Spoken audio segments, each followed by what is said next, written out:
8:42 p.m., severe thunderstorms were located along a line extending from near Risco to Eloise to Fort Pillow State Park, moving east at 60 miles per hour.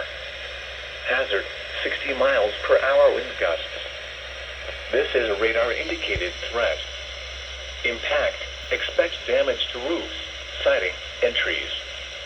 Locations impacted include Dyersburg, Blytheville, Kennett, Ripley, Caruthersville, Gosnell, Manila, Portageville, Hayti, Steele, Reelfoot Lake State Park, Tiptonville, Malden, Newbern, Halls, Ridgely, Troy, Obion, Hornersville, and Hayti Heights.